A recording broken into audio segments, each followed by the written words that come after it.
दोस्तों, अच्छे लोगों के साथ हमेशा बुरा ही क्यों होता है? वही जो लोग बुरे कर्म करते हैं और अज्ञान की राह पर होते हैं, वो खुशहाल दिखते हैं। श्री कृष्ण ने इसका जवाब गीता में दिया है। श्री कृष्ण ने अर्जुन को जवाब देते हुए समझाई है ये बात। लोगों को उनके कर्मों का फल हमेशा मिलता है। आपने महसूस किया होगा कि जो लोग अच्छे कर्म करते हैं वो परेशान रहते हैं, वही जो लोग बुरे कर्म करते हैं वो खुशी से रह रहे होते हैं। अच्छे कर्म करने वाले परेशान होते हैं कि आखिर उन्हें इतनी परीक्षा क्यों देनी पड़ रही है, जबकि जो अधर्म की राह में होते हैं वो खुश हैं और ज़िंदगी का लुत्फ़ उठा रहे हैं। अगर आपके मन में भी ये सवाल आया है तो आज हम आपको इसका जवाब देंगे। ये जवाब वो है जो भगवत गीता में लिखा है और श्री कृष्ण ने अर्जुन को दिया था। भगवत गीता में वर्णित कथा के अनुसार जब भी अर्जुन के मन में कोई दुविधा होती थी तो वो कृष्ण के पास पहुंच जाते थे।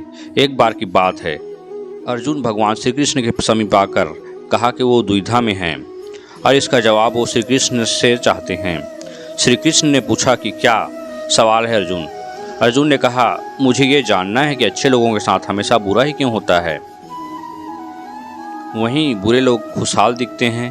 अर्जुन के मुंह से ऐसी बातें सुनकर श्री कृष्ण मुस्कुराए और कहा, मनुष्य जैसा सोचता है और महसूस करता है वैसा कुछ नहीं होता है, बल्कि अज्ञानता की वजह से वो सच्चाई नहीं समझ पाता है। अर्जुन उनकी ये बात समझ नहीं पाए। इसके बाद श्री कृष्ण ने क्या कहा वह जानते हैं। श्री कृष्ण ने अर्जुन से कहा, पार्थ, मैं तुम्हें एक कथा सुनाता हूँ। उसे सुनकर तुम समझ जाओगे कि हर प्राणी को उसके कर्म के हिसाब से ही फल मिलता है।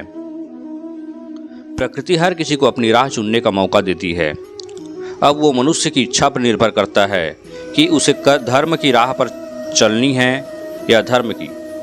कथा शुरू करते हुए श्री कृष्ण ने कहा, एक नगर में दो पुरुष रहा करते थे। एक पुरुष व्यापारी था जिसके जीवन में धर्म की बहुत महत्ता थी। वो पूजा पाठ में यकीन रखता था। वो हर रोज़ मंदिर जाता था और दान धर्म भी करता था और हर रोज़ भगवान की पूजा करता था। वहीं दूसरा पुरुष बिल्कुल विपरीत था। वो हर रोज़ मंदिर तो जाता था लेकिन पूजा करने नहीं, बल्कि मंदिर के बाहर से जूते चप्पल चुराने। उसे दान और धर्म से कोई लेना देना नहीं था। समय बीतता गया और एक दिन बहुत जोर की बारिश हो रही थी। इस वजह से मंदिर में पुजारी के अलावा कोई नहीं था। ये बात जब दूसरे पुरुष को पता चली तो उसने कहा कि ये तो सही मौका है मंदिर का धन चुराने का। पंडित से नज़र बचाकर उसने मंदिर का सारा धन चुरा लिया। उसी समय धर्म कर्म में विश्वास रखने वाला व्यक्ति भी मंदिर पहुंचा। दुर्भाग्य से मंदिर के पुजारी ने उसे ही चोर समझ लिया और चिल्लाने लगे। वहाँ लोग एकत्रित हो गए और उसे बहुत मारा। किसी तरह वो बचते बचाते वहाँ से निकला तो दुर्भाग्य ने उसका साथ वहाँ भी नहीं छोड़ा।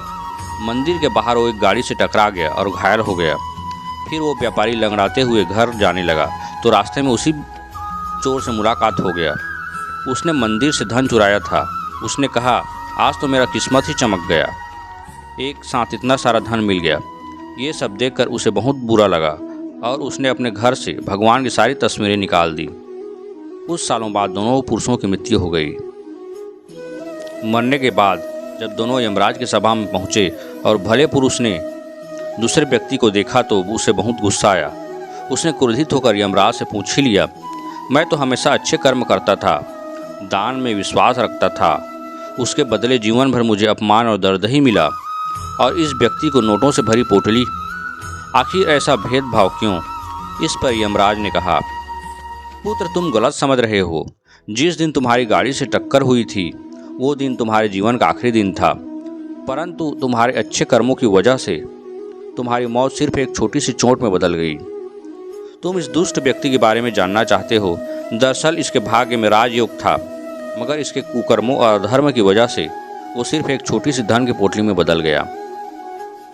कथा सुनाने के बाद श्री कृष्ण ने अर्जुन से कहा, पार्थ, क्या अब तुम्हें तुम्हारे सवालों का जवाब मिल गया? ऐसा सोचना कि भगवान तुम्हारे कर्मों को नज़रअंदाज कर रहे हैं, ये बिल्कुल भी सत्य नहीं है। भगवान हमें कब क्या किस रूप में दे रहे हैं मनुष्य को समझ में नहीं आता है, मगर आप अच्छे कर्म करते रहें तो भगवान की कृपा हमेशा बनी रहती है। इसलिए अपने अच्छे कर्मों को बदलना नहीं चाहिए, क्योंकि उसका फल हमें इसी जीवन में मिलता है। इसलिए मनुष्य का फर्ज है कि वो हमेशा अच्छे कर्म करते रहें, क्योंकि श्री कृष्ण ने गीता में भी यही बताया है कि किसी के द्वारा किया गया कर्म बेकार नहीं जाता है, चाहे वो अच्छा हो या बुरा। जय श्री कृष्ण।